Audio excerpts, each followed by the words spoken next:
10:20 in the teal, oh, hello. 10:20 in the teal hymnal, Wo Ya Ya, and the lyrics are on the screen.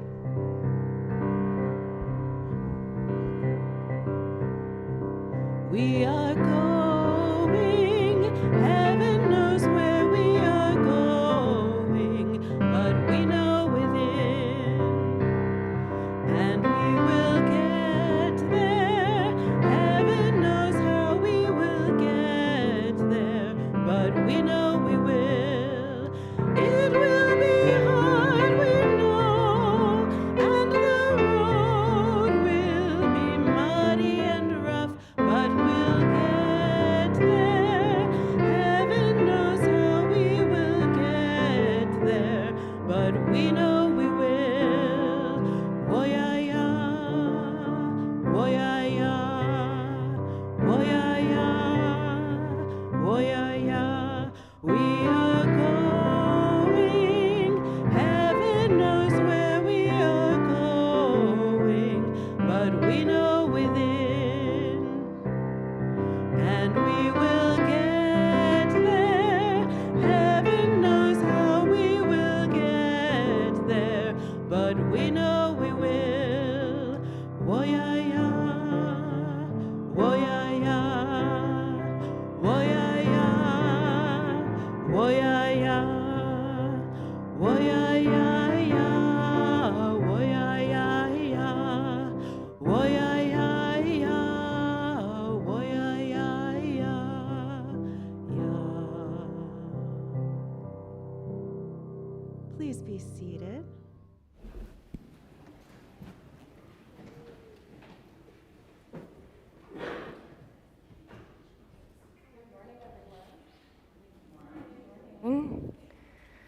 Is the mic? Yes, it is on. I'm happy to be here with you all today.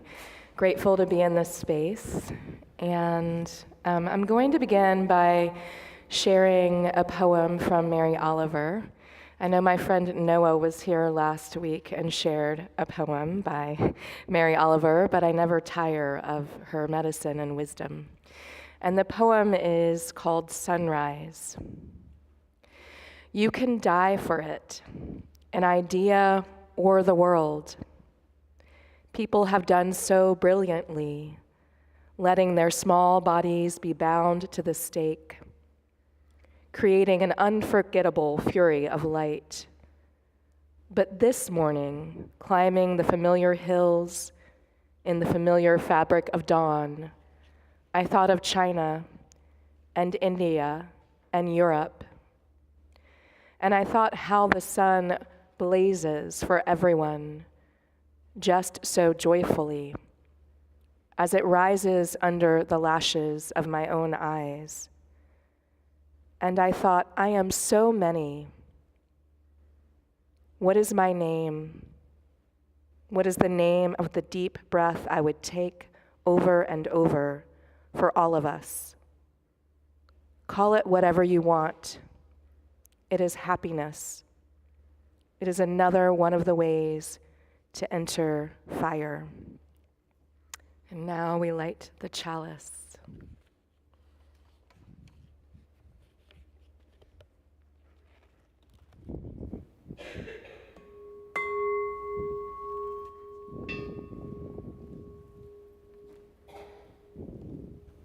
Welcome to the Eno River Unitarian Universalist Fellowship, or ERUUF, as we like to say. My name is Cheryl Finner-Brown, and I am your worship associate today. Whoever you are, wherever you come from, whatever your race, gender identities, or whomever you love, and wherever you are on your spiritual journey or in your search for truth, meaning, and liberation, you are welcome here in our beloved community. If you are visiting with us today, I invite you to rise in body or spirit that we might give you an ERUUF welcome.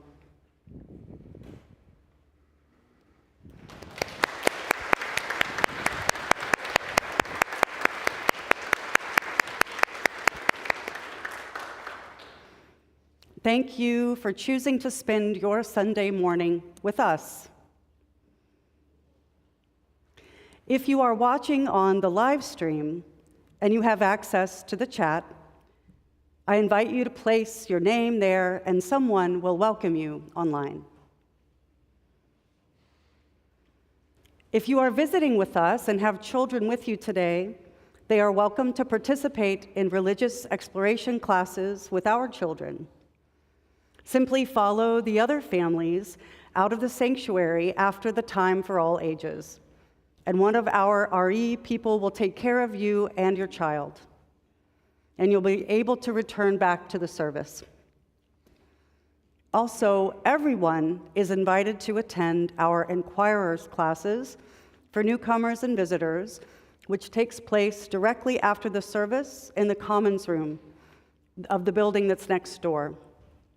You'll get to learn about us and are welcome to share something about yourself as well. If you have a child in RE, be sure to pick them up before the class, and then you'll be told where they can go for childcare during Inquirers. They are also welcome to hang out in class with you. So now would be a great time to turn off or down or to worship mode any devices you might have.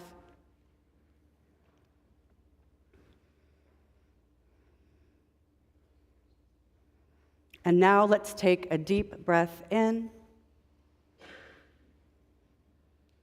and let it out.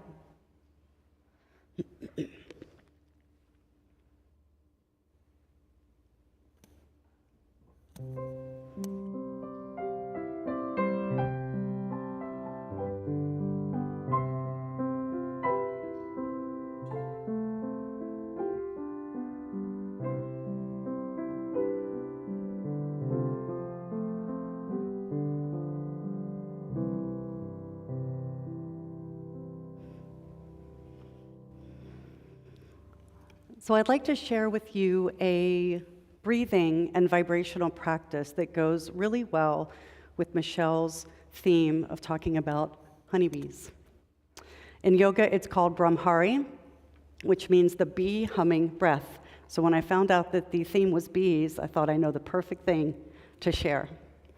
So what this breath allows us to do is use our exhalations and our voices to add to the vibrating hum of the universe. And we're going to try it in two different ways. One where you close your ears and hum and listen to that sound in the mind, in the head. And it's a wonderful way to block out distraction and to really bring us into our bodies and into the room together. And then we're going to do it without blocking our ears so we can hear each other's vibration. So all you need to do, don't block your ears yet. I'm going to play a couple of notes on here just as a kind of way to get us started, so you can listen to that first.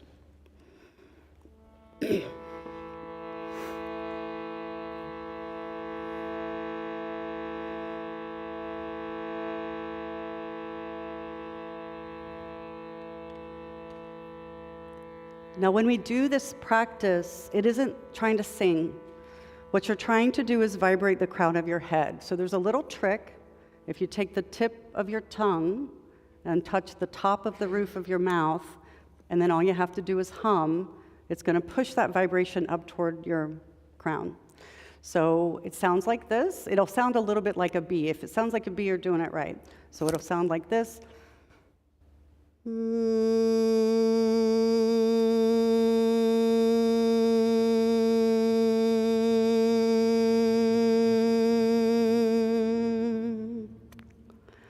All right, close your ears and do that again. And feel free to close the eyes as well. Let's do about 3 with the eyes closed and ears closed.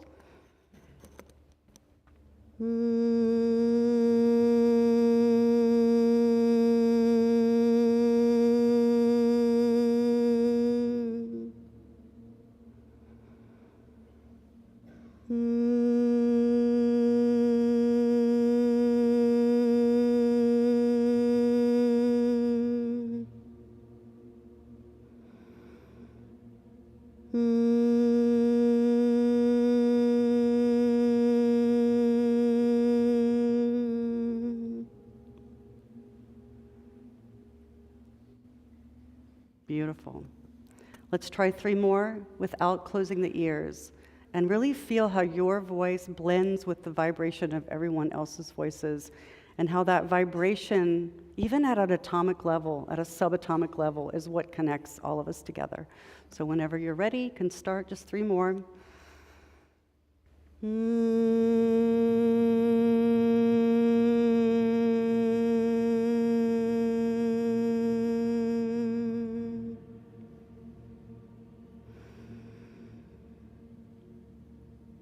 And again.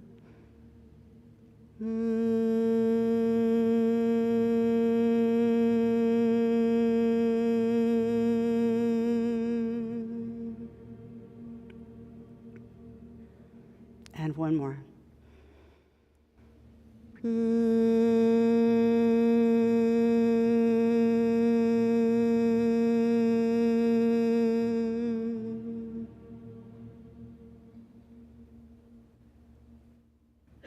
And allow that sound to resonate in the mind and in the body.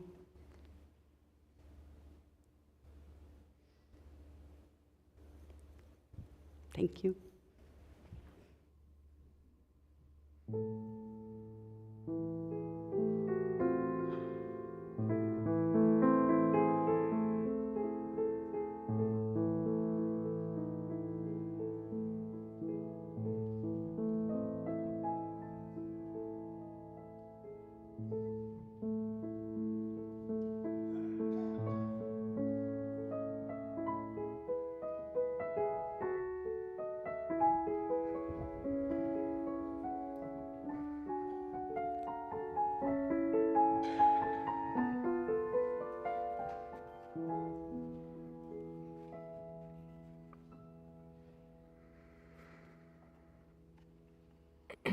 Thank you, Cheryl, for the welcome and the hum.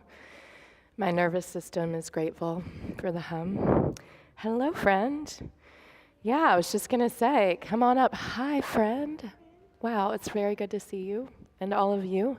So the young people can come up, and the young at heart, anyone who wants to be close to me, and gather around. It's good to see you all.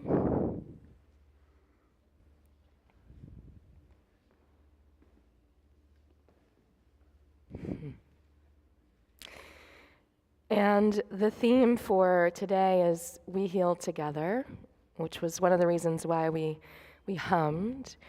And the book that I want to share with you all is called Everything is Connected. Everything is Connected. Everything is connected, and since you are part of everything, you are connected to everything. You are connected to a human body, to hands and eyeballs, teeth and toes, elbows, a butt, and even a nose. You can laugh at that. It is funny, right? Now we have butts. It's a funny thing. To a heart and some lungs and a strange-looking stomach and a brain that's so smart. There's no peak. It can't summit. But you're not just a body. You're bigger than that. You're connected to people, to everybody, to moms and to dads, to sisters and brothers, uncles and cousins, grandfathers and grandmothers. You're connected to friends and to teachers at school, and even to people you don't think are cool, right? You're connected to people in Denver and Maine, in Paris and Baghdad, to strangers in Spain. You're connected to every human on earth. Wow, it is pretty amazing. We're connected to every human on earth, and they are connected to you. You are also connected to hedgehogs and cats and dogs and squirrels and birds, rabbits and cows and deer by the herds, monkeys, tarantulas, dolphins, and snakes. Friends, you're connected to every big, small, hairy, slimy, snuggly, scaly, floppy, flappy, bristly, my favorite buzzy, beautiful creature on earth, even blobfish. Whatever that is. Blobfish, you say? Surely not that. They don't look like me, talk like me, or act like me. And they probably stink. But you see, we're connected. We all play a part. In life, we're the same. We're all blobfish at heart. We are. That's kind of fun to think about. Now, this next part, though bonkers, is true, I'm afraid. You're connected to everything humans have made, to toys and to playgrounds, books to chairs, gardens and medicine, language and prayers, buildings and bicycles, buses, balloons, hammers and paintbrushes, tractors and spoons, but also to chicken pox, bullies and lies, to greed and pollution and trash piled high. You're not just connected to things that you like, things that are comfortable, easy, or nice. As a human, you're part of the everythingness, and sometimes it's scary and a big, ugly mess. But the good news, my dears, is that you are quite powerful, a force that's in everything, timeless and wowerful. You're even connected to things you can't see, the invisible world, for at least you and me. To cells, DNA, diseases and death, amoebas and gravity, atoms and breath. To hydrogen, nitrogen, nanobots too. You're connected to them, they're connected to you. You're connected to happy, connected to sad, to the past and the future, to thoughts you have had, to pharaohs, Ben Franklin, T-Rex, ancient Greece, bless you, to love and to poverty, hunger and peace, to Jesus and Buddha, Muhammad and Moses, to spaceships and aliens with noses like hoses. You're connected to all that will be or has been. You're this very moment where all things begin.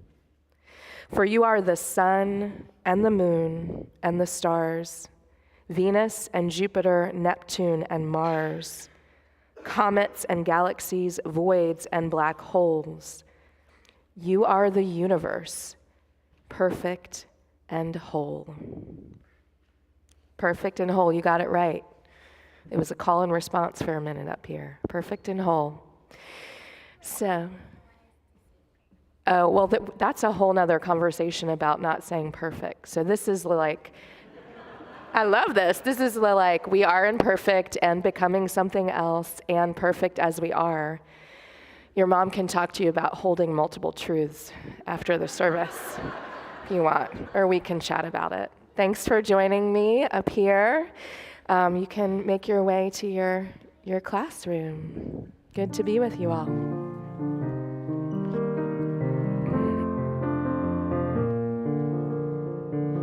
Peace, salam, shalom. Peace, salam, shalom. Peace, salam, shalom. Peace, salam, shalom. Peace, salam, shalom. Peace, salam, shalom. Peace, salam, shalom. Peace, salam, shalom. If you would please rise in body or spirit and join me in singing our next hymn, which is number 1009 in the Teal hymnal. It's the meditation on breathing. I think most of you know it. We'll sing it through a few times. If you know the descant, please go ahead and sing the descant or the drone, whichever you'd like. When I breathe in, I'll breathe in peace. When I breathe out, I'll breathe out love. When I breathe in, I'll breathe in peace.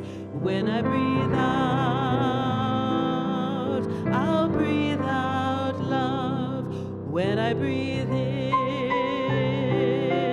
I'll breathe in peace. When I breathe out, I'll breathe out love. When I breathe in, I'll breathe in peace. When I breathe out, I'll breathe out love. Would you please turn and say hello and greet your neighbor?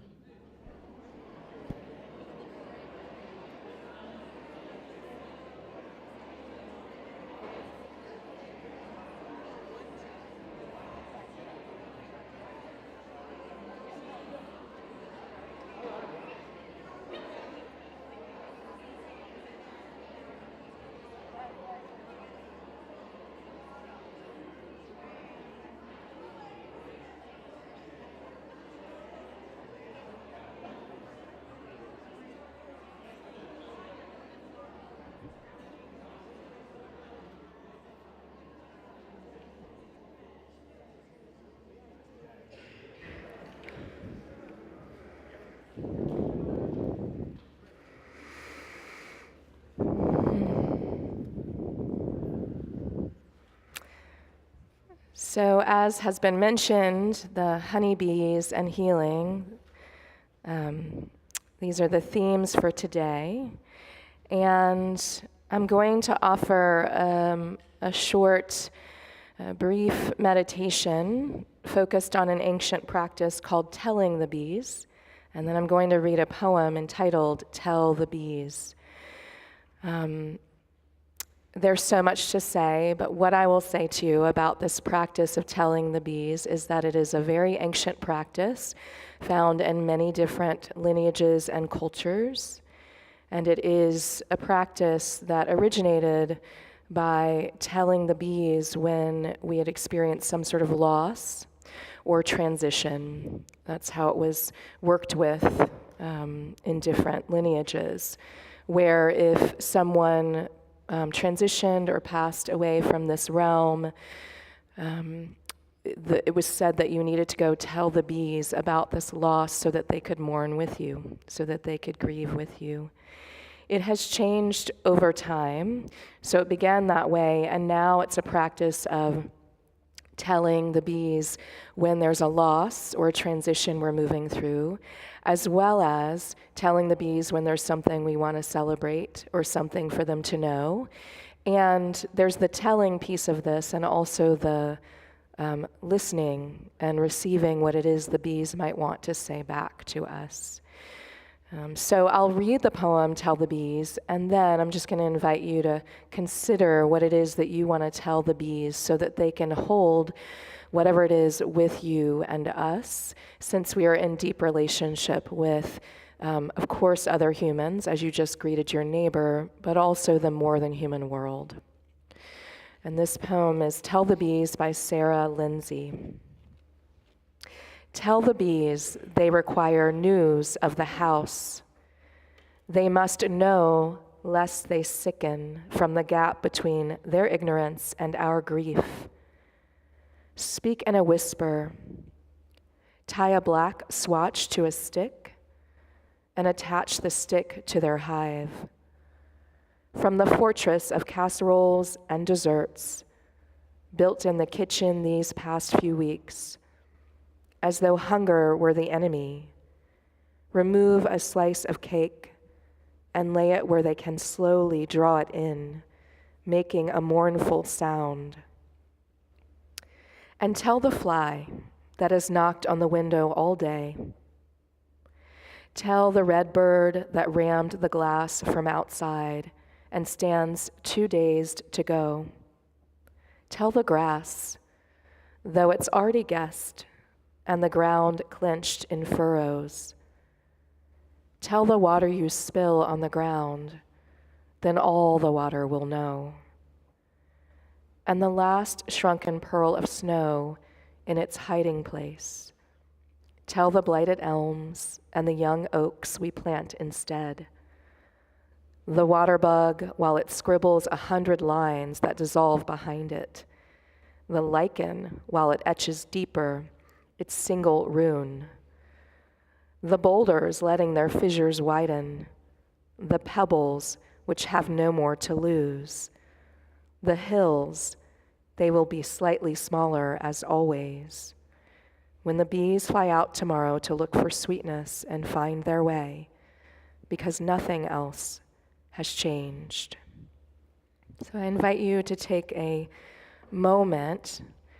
There's a lot of telling in that to the bees and the birds and the grass and the water and the elms and the oaks. And I just want to invite you to take a moment to consider what it is you might want to tell the bees, what you are holding in your heart, so that they can hold it with you and us, both your joys and sorrows and everything that exists between joy and sorrow. Just imagining and connecting to that hum we were invited to move into earlier. And in your mind's eye and from your heart, sharing whatever it is you want to share with the bees.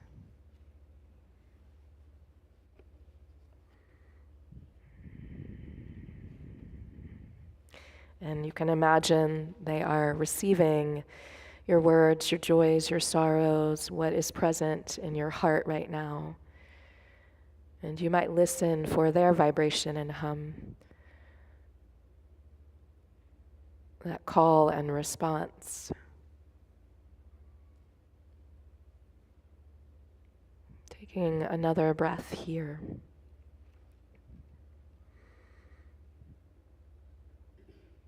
And we will continue to tell the bees a little more in just a bit.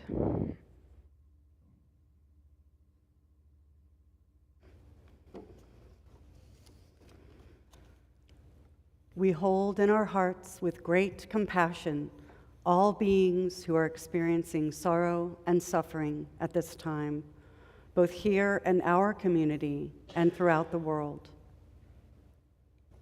We especially send our energies toward and offer prayers for the well-being of those in the world who are experiencing any form of trauma, violence, or devastation due to war, climate displacement, hunger, injury, illness, and a loss of loved ones. We pray also for the health of our planet that nurtures our lives.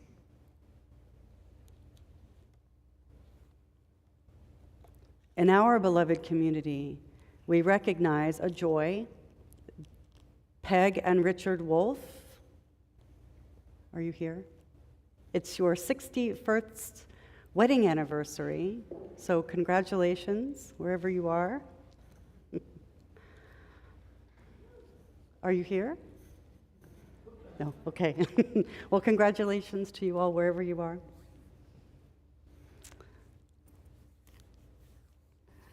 Amen, Ashe, and blessed be.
So as I was preparing to come here today from Winston, which is where I live now, I went out to my honeybee hives.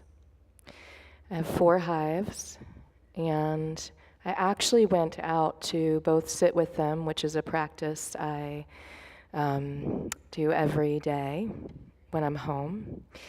And I also went to tend one of my hives who is having a little bit of trouble with some other bees from other hives trying to get into its hive to take its honey.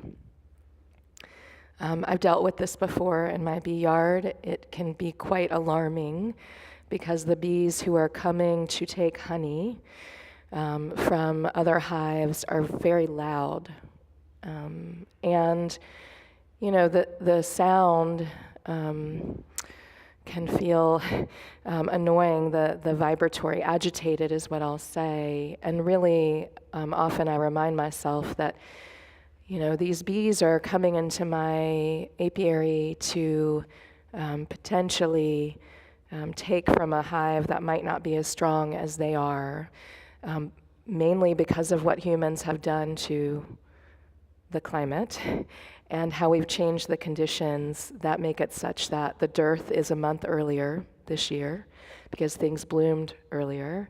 It's very hot, and the bees are searching for resources. And the easiest way to get honey is to go to another hive and take it because there's less time that then needs to be put into the process of the honey, because you don't have to take the water content out of the nectar and turn it into honey. You can go eat it and put it in your honey stomach and then take it back to your hive. So I always try to remember that. And so I was trying to tend this hive by putting a screen on the front of their hive that should help prevent the other bees from getting in. And I'm sitting there and then I'm looking at my other hives, and all of a sudden I heard a very loud hum, similar to the hum that we made earlier. And the hum we made earlier is the hum that one would hear in a healthy honeybee hive, not an agitated hum. That breath and that hum that Cheryl offered us is to really help us tend our nervous systems, to calm ourselves, and to remember our connection to all things. So I heard the bees coming to steal honey from my bees, and then I heard this hum. And I looked up, and there was a swarm that did not come from my hives. I do not know where they came from. They were weaving hexagons in the sky, which is what happens because they're disguising the queen. And I had to go back inside and get ready and drive here. And so the apiary was quite busy, and I was quite confused about a swarm and then these bees coming and the connection between it all. And I offer this because I'm going to talk about the bees, and because the bees embody a higher intelligence that we can learn from. They're mirroring to us all of the time, and they're teaching us, which is one of the reasons why I love them so very much. And I'm just trusting there's some higher intelligence to all that is going on in my apiary right now, which of course is a microcosm of the macro experience we're having as humans and as we interact with the more than human world. So I just wanted to let you know the bees are here with us today. They let me know that this morning through all of the activity. Whenever I share that I am a beekeeper, people are curious about how I became interested in the honeybees. It is an interesting question, and my answer to it has deepened as my relationship with the bees has.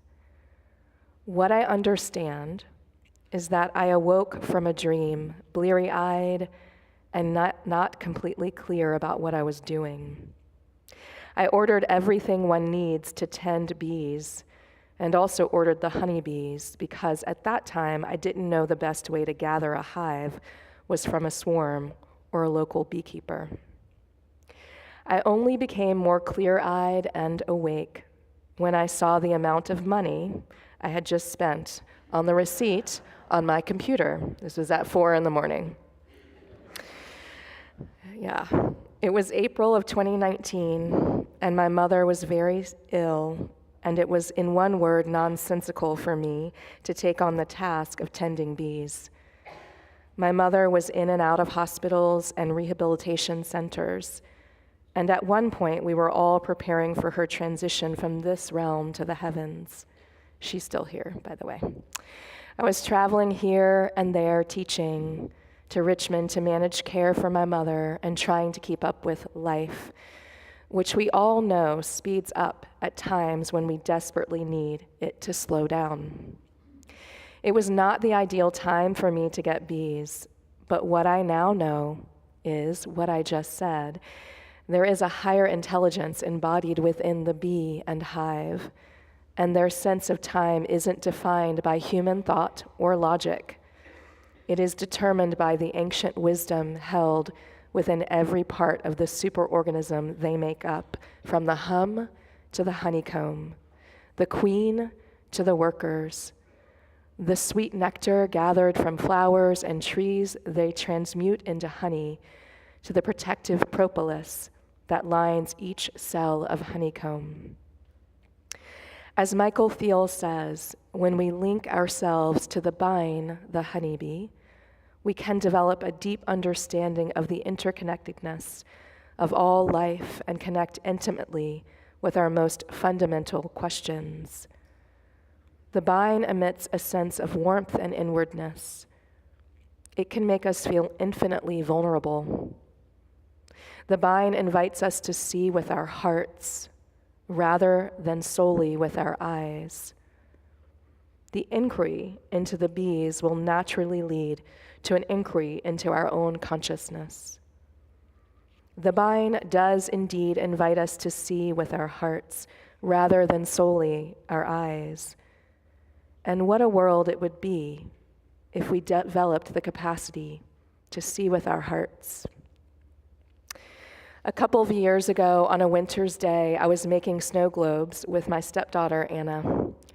I was so excited about this art project, but my husband was not so much, because he knew the result of this type of art project would be glitter everywhere. And he was right, glitter ended up everywhere. Mid-glitter, I decided to go out to my honeybee hives. It was about 40 degrees outside and the sun was shining. I walked up to one of my hives and saw a honeybee sitting there. She wasn't moving. I noticed she had yellow pollen in her pollen pockets, and I assumed she hadn't made it back into her hive with her bounty of pollen, and that she had frozen to death overnight. In the winter, honeybees cluster to stay warm, and just like penguins, they rotate who is in the center, the warmest part, and who is on the margins, the coldest part of the cluster.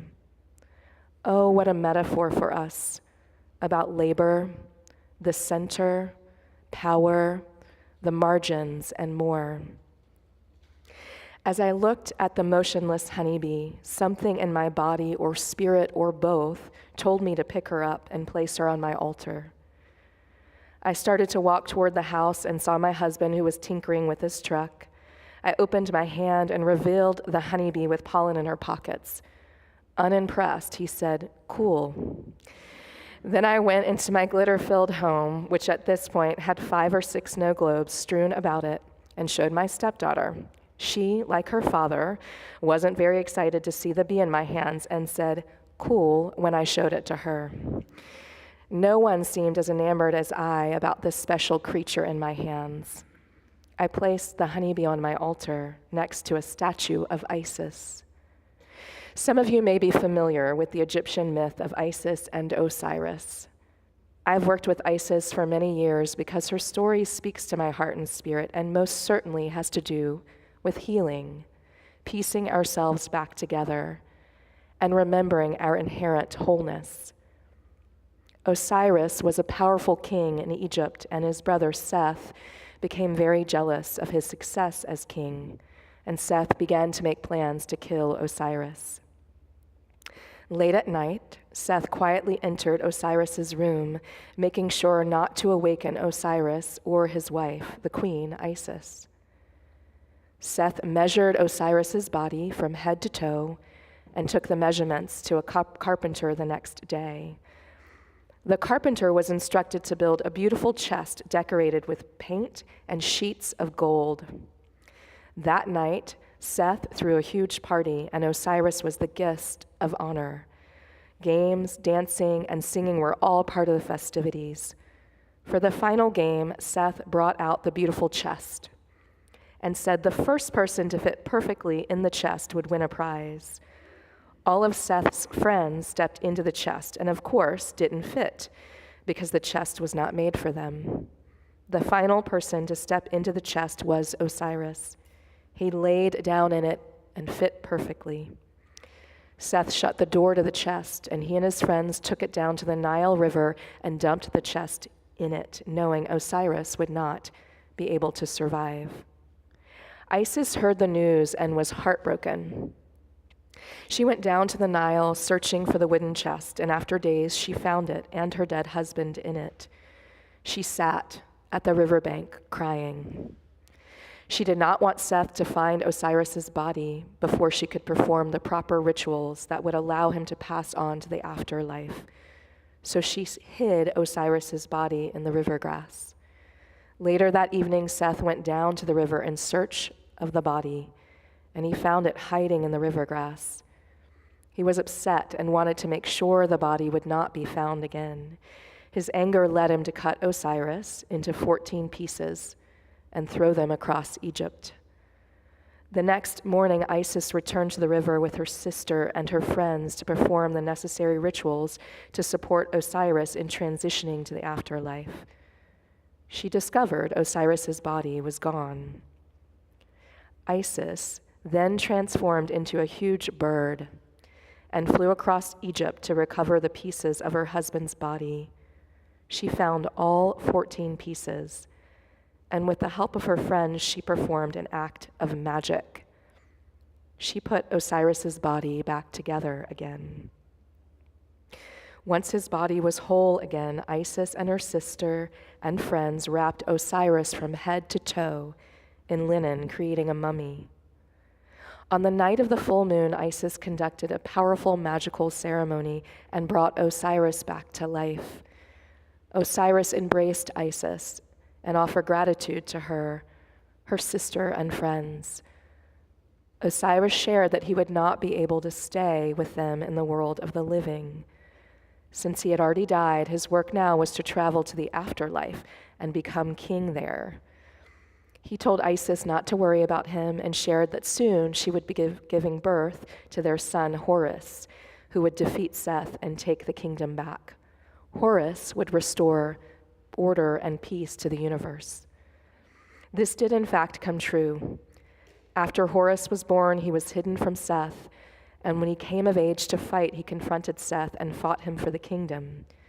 During the fight, Horus lost his left eye, but his eye magically came back to life. The Wadjet, Horus's left eye, became a powerful symbol of healing.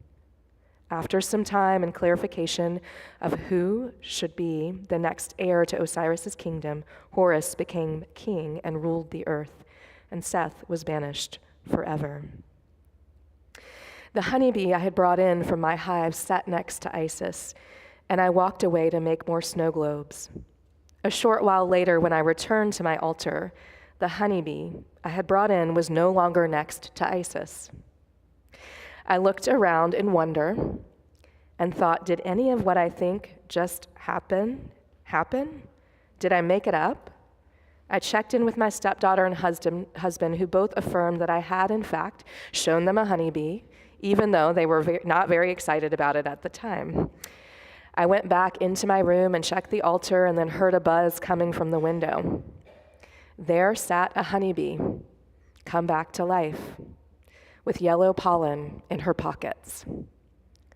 I looked at her astonished that she had come back to life, but then I remembered the power Isis possesses. She can put us back together again. I scooped up the bee in a mason jar and joyously took her back to her hive. This winter's day was January 6th, 2021. a time when many of us were still isolating, masking, and trying to figure out how to wade through a level of uncertainty we hadn't ever experienced before. This winter's day was the insurrection, which shook so many of us to our core. More unthinkable things had happened on the heels of 2020. Political unrest, racial unrest, upheaval, and deep, deep grief. This winter's day, January 6th, is also known as the Day of Epiphany, which in Christianity is said to be the day that Jesus was manifested in the world. In Greek, Epiphany means divine revelation, appearance, or manifestation. How funny that I rescued a honeybee I thought was dead, who instead was in torpor, too cold to move her muscles or to crawl back into her hive on the day of Epiphany, which was a revelatory day for us all. I am still reeling from that day and all that has taken place since, holding what is to come this year and hoping for a different future, where revelation about patterns of suffering and actions that keep us in a place of suffering are disrupted so we can heal and heal together. It is uncertain exactly how honeybees emerged. We know they evolved from a single solitary bee into a superorganism where each bee considers themselves an extension of the hive. Honeybees are present in almost every ancient civilization and mythology. They work between realms just as Isis did with the earthly and afterlife realms. They ascend high in the sky towards the light and warmth of the sun to forage and gather resources that support the entire hive. They are highly adaptable and have created complex and organized systems where each bee has a role and understands their role supports the sustenance of the hive. As superorganisms, honeybees work as one. There is no ego or individuality. Everything they do is for the hive. While we as humans have egos and are individuated as part of our developmental growth, we are also interconnected with every living being, past, present, and future. Most of the suffering we experience on this planet comes from the belief we are separate, we are disconnected.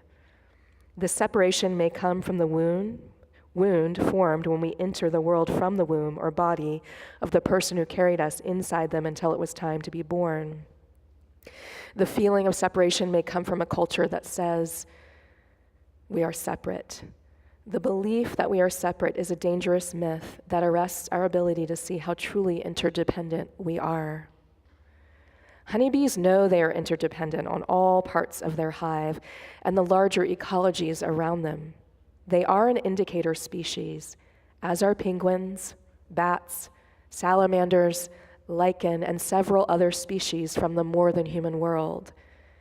How healthy and well these species are is in direct relation to how well we, as humans, are doing, how well our collective is doing. Some of you may know that while the New York Times published an article sharing that honeybee colonies are on the rise, colony collapse is still a very real reality for honeybees, and this places us at risk. We are reliant on pollinators for our food, and more than that, reliant on them and other beings from the more than human world to remind us of the natural order of things, the web, and our own true nature. I don't actually know if honeybees are making a comeback, but I do know that humans are causing so much devastation to each other and the more than human world because we have forgotten we are connected to and part of the more than human world. We have forgotten we are part of a large ecosystem that is constantly trying to find balance. We are that honeybee who had resources for her hive but was too cold to move. I know that we have forgotten who we are and that we belong to one another. I know we have been steeped in beliefs about whose bodies matter more than others and who should have the right to be free. We have been told to believe in a hierarchy of bodies that we didn't create in the incarnations of who we are now, nor consent to uphold in any way. I know that it is difficult to disentangle oneself from the sticky web of capitalism, white supremacy, the patriarchy, heterosexism, classism, and all that gets in the way of us remembering we come from one another. What would it be like? What would the world be like if we remembered? This is what healing is all about, remembering. In the context of a hive, remembering happens in many ways. And one is the way everything is communicated through sound and movement, such as the sound, the hum we made earlier. Honeybees are attuning to one another, conditions in and outside of their hive and other parts of the ecosystem. They are making music with the sun, rain, seeds, soil, flowers, pollen, trees, propolis, and nectar. They are making love with magnolia blossoms, which is one of my favorite things to witness. What if we too made love with a blossom so exquisite because we wanted it to fruit more and thrive? What if we loved and this love shone from our hearts in action and deed? What if, as Thiel suggests, we could see with our hearts? And because of this, our desire for everyone and everything to thrive now and into the future grew beyond measure. Some bee mystics believe the song of every hive exists within all hives. The song is passed on from one hive to another and from one generation to the next. What is the song we want to pass on now and into the future? Is it one of piecing ourselves back together because we belong to each other, or a disharmonic sound? Is it a song that is changing shape and form because of the various tones each being adds to the melody or refrain? Is it a song about how we remember we are beautiful and we can be beautiful to one another, and that the ugly in the world is something our beauty can transmute? I don't mean this in a fluffy way, because I'm not fluffy. That's not why I'm here. We cannot bypass the ugly, but we can see a bee who is cold, who we presume to be dead, and place her on our altar of beauty and wait for magic to happen. We can see the suffering in the world and make something other than suffering from it. We can fully take on the task of healing ourselves and make a commitment to do what we can to heal the collective, because this is why we're here now, to heal the collective. If you ask me now how the bees came to me, I would say that my soul's journey has led me back into communion with all that has been, is now, and will be, including the honeybees. My soul's journey has been one that has always led me back to healing, not just for myself, but for the collective. My soul knew the honeybee would be a mystical and very practical teacher for me, and in alignment with my spirit.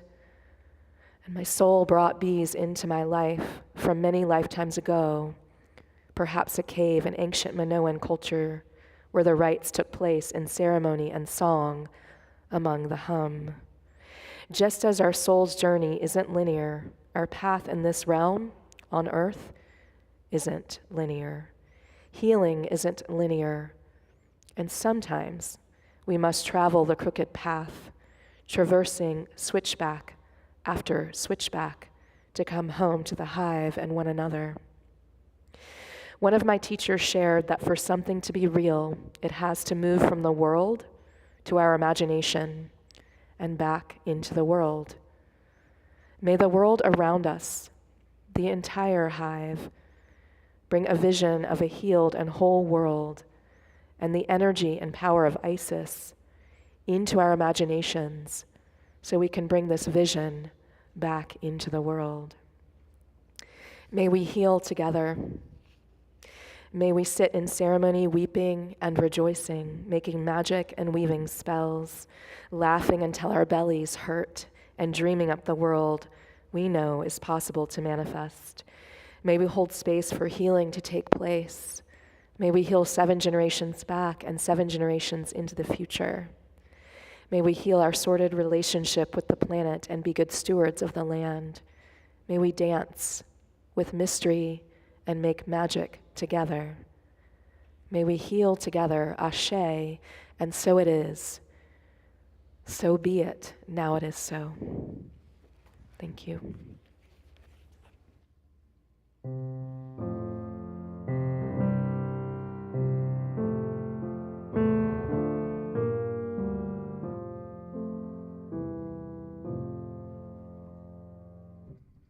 Michelle, that was really lovely. It takes many resources as we weave the fabric of beloved community in our congregation. It includes the offering of our time, talent, creativity, imagination, and treasure, all given as we cultivate hearts of generosity toward our mission, vision, and work in the world. As the greeters come forward to pass the collection pouches, you may place something in it, or we invite you to point your device to the QR code on the screen, or use the QR code on one of the cards you will find in the pew rack, which will take you directly to our online giving portal. If you need assistance with this, you can receive help in the office directly after the service.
We give thanks for all the many gifts of beloved community, especially we give the gift of belonging. Wendy will now lead us in our closing hymn. Please rise in body or spirit. Join me in singing our closing hymn, number 1015, in your teal hymnal, I Know I Can. The words are on the screen, and we will be singing verses 1, 2, 4, and 5.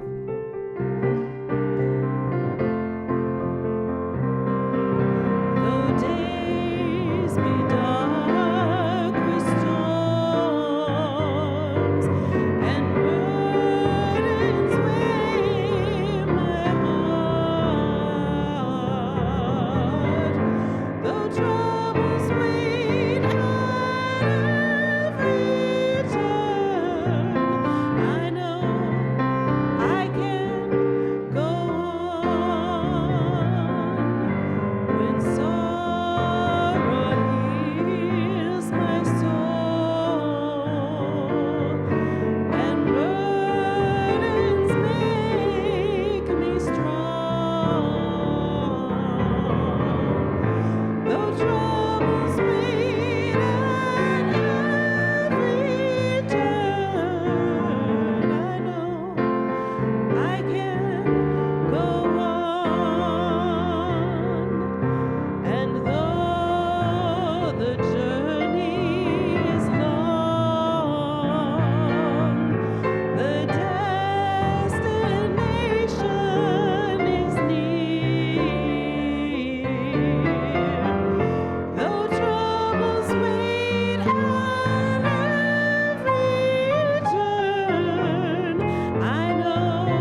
To evolve in the current time, love needs to be present. When working with the bees and with each other, ask your hands and your hearts to be gentle. Let your mind be guided toward actions that fulfill the purpose of the bees in the world, not for short-sighted solutions or harvests that unbalance the colony's needs. Learn to respect the sanctity of the bond. Use that knowledge to become kinder and more compassionate, and walk forward into the future, all of us together, emanating and enveloped in our shared love and awakening. So lovely to be here with you all. Go in peace.